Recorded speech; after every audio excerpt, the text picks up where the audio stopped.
Hello मित्रों, मैं आप सबके सामने फिर से उपस्थित हूँ भक्ति काल पर उद्भव और विकास के प्रश्नोत्तर लेकर। प्रश्न संख्या 1, भक्ति शब्द का सर्वप्रथम उल्लेख कहाँ मिलता है? Option A Rigveda, option B Samaveda, option C Agnipuran, option D Shveta Upanishad. तो प्रश्न संख्या 1 का सही उत्तर है ऑप्शन डी श्वेता उपनिषद। प्रश्न संख्या 2, भक्ति काल की समय सीमा आचार्य रामचंद्र शुक्ल ने क्या माना है? ऑप्शन ए 1375 ईस्वी से 1700 ईस्वी, ऑप्शन बी 1325 से 1650 ईस्वी तक, ऑप्शन सी 1318 ईस्वी से 1643 ईस्वी तक, ऑप्शन डी 1320 ईस्वी से 1640 ईस्वी तक। तो मित्रों, आपको बता दें कि आप लोगों में बहुत लोग कंफ्यूज हो जाएंगे कि ऑप्शन ए 1375 से 1700 ईस्वी तक ही सही होगा, पर ये गलत है क्योंकि ये ईस्वी सन में है और रामचंद्र शुक्ल ने विक्रम संवत 1375 से 1700 विक्रम संवत माना था।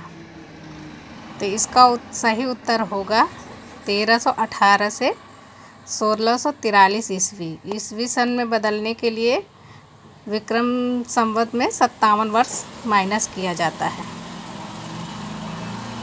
तो प्रश्न संख्या 2 का सही उत्तर है ऑप्शन सी 1318 ईस्वी से 1643 ईस्वी तक। प्रश्न संख्या 3, भक्ति शब्द की उत्पत्ति संस्कृत के भज धातु में कितन प्रत्यय के योग से हुई है? कथन किस विद्वान का है? Option A Haraprasad Shastri, option B Suniti Kumar Chatterji, option C Grierson, option D Monier Williams. तो प्रश्न संख्या 3 का सही उत्तर है ऑप्शन डी मोनियर विलियम्स।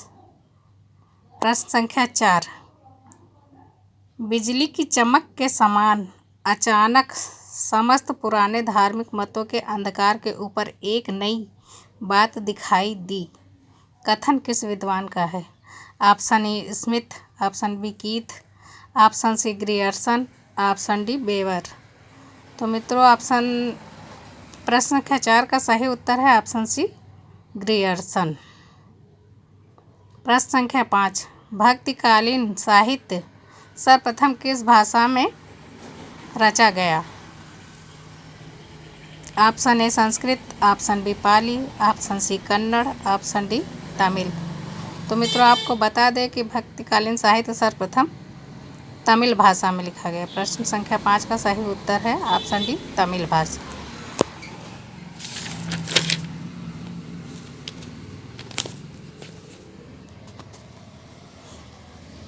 प्रश्न संख्या 6, आचार्य रामचंद्र शुक्ल ने भक्ति आंदोलन के उदय का इनमें से कौन सा प्रमुख कारण माना है?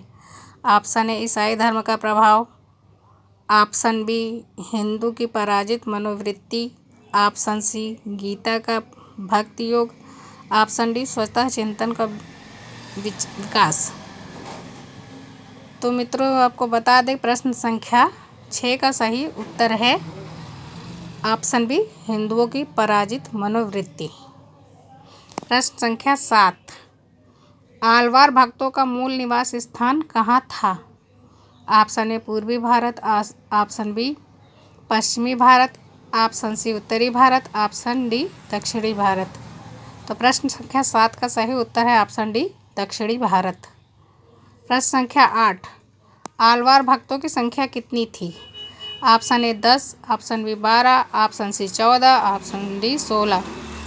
प्रश्न संख्या 8 का सही उत्तर है ऑप्शन बी 12। अलवार भक्तों की संख्या 12 थी, जिनमें एक महिला थी जिनका नाम अंडाल या गोदा भक्तिन था।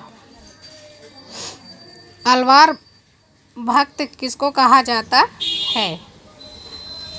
ऑप्शन ए सिद्धों को, ऑप्शन बी नाथों को, ऑप्शन डी शैवों को, ऑप्शन सी शैवों को, ऑप्शन डी वैष्णवों को।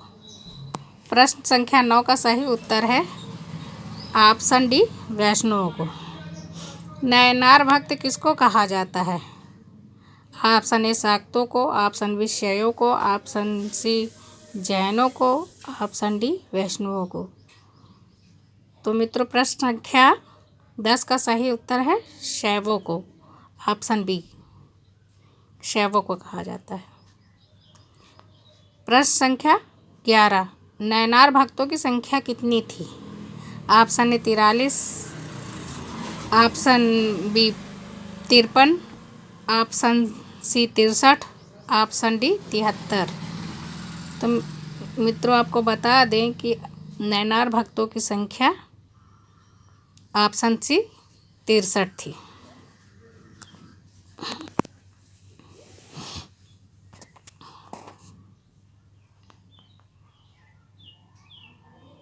प्रश्न संख्या 12, आलवार भक्तों के पद किस भाषा में हैं? Option A Tamil, option B Telugu, option C Hindi, option C Tamil. तो मित्रों इसमें दो उत्तर सही हो जाएंगे, मैंने गलत ऑप्शन लिख दिया दोनों में ही तमिल। तो उत्तर होगा तमिल, चाहे ए माने आप, ए और डी दोनों ऑप्शन ही सही है। प्रश्न संख्या 12 का सही उत्तर है ऑप्शन ए और डी, दोनों ही गलती हो गई मुझसे। प्रश्न संख्या 13, दिव्य प्रबंधम किसके पदों का संकलन है? Option A Ramanujacharya, option B Ramanand, option D Nayanar भक्त और ऑप्शन सी नयनार भक्त और ऑप्शन डी आलवार भक्त। तो प्रश्न संख्या 13 का सही उत्तर है ऑप्शन डी आलवार भक्त। प्रश्न संख्या 14, दिव्य प्रबंधम में पदों की संख्या कितनी थी? ऑप्शन ए 2000 पद, ऑप्शन बी 3000 पद, ऑप्शन सी 4000 पद और ऑप्शन डी 5000 पद।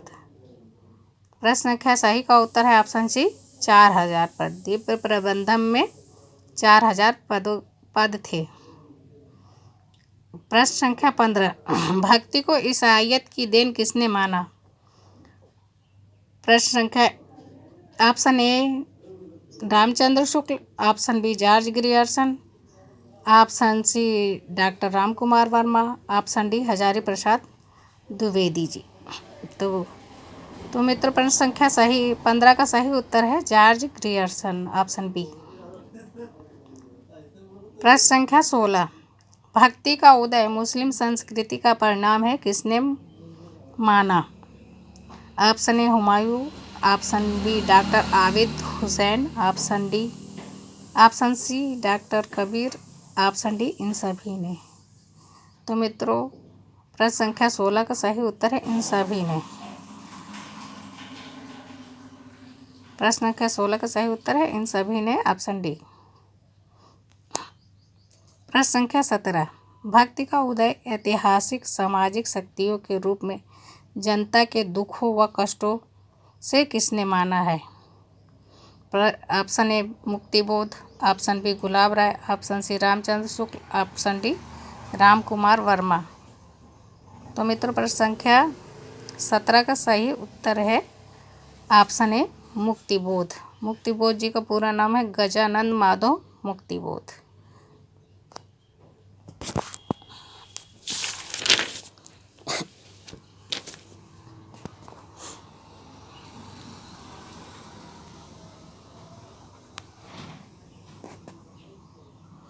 प्रश्न संख्या 18, पराजय की क्षति पूरक भक्ति ही रहा कथन किसका है? ऑप्शन ए है Babu Gulab Rai, option B Muktibodh, option C Hazari Prasad Dwivedi, option D Namvar Singh. तो मित्रों प्रश्न संख्या 18 का सही उत्तर है बाबू गुलाब राय, ऑप्शन ए। प्रश्न संख्या 19, भक्ति आंदोलन को एक जातीय और जनवादी आंदोलन किसने कहा? Option A Acharya Vishwanath, option B Muktibodh, option C doctor Tarachand और ऑप्शन डी रामविलास शर्मा। तो मित्रों प्रश्न संख्या 19 का सही उत्तर है रामविलास शर्मा, ऑप्शन डी। प्रश्न संख्या 20, भक्ति का उदय भारतीय चिंतन धारा का स्वाभाविक विकास है, कथन किस विद्वान का है? Option A Ramchandra Shukla, option B Hazari Prasad Dwivedi, option C Ram Kumar Verma और ऑप्शन डी नामवर सिंह। तो मित्रों प्रश्न संख्या 20 का सही उत्तर है ऑप्शन बी हजारी प्रसाद द्विवेदी। प्रश्न संख्या 21, 12 अलवार भक्तों में एक महिला कौन थी? Option A Manibhadra, option B Lakshmikara, option C Andal या गोदा भक्तिन, ऑप्शन डी राधा। तो मित्रों प्रश्न संख्या 21 का सही उत्तर है ऑप्शन सी अंडाल या गोदा भक्तिन। 12 अलवारों में एक महिला थी जिनका नाम था अंडाल या गोदा भक्तिन। इन्हें दक्षिण भारत की मीरा भी कहा जाता है। तो मित्रों आप हमारे वीडियो को देखिए, मेरे चैनल को सब्सक्राइब कीजिए, लाइक कीजिए, शेयर कीजिए और कमेंट भी कीजिए कि क्या कमी है, क्या अच्छाइयाँ हैं, मुझे बताइए। आप लोगों की विशेष कृपा होगी। धन्यवाद।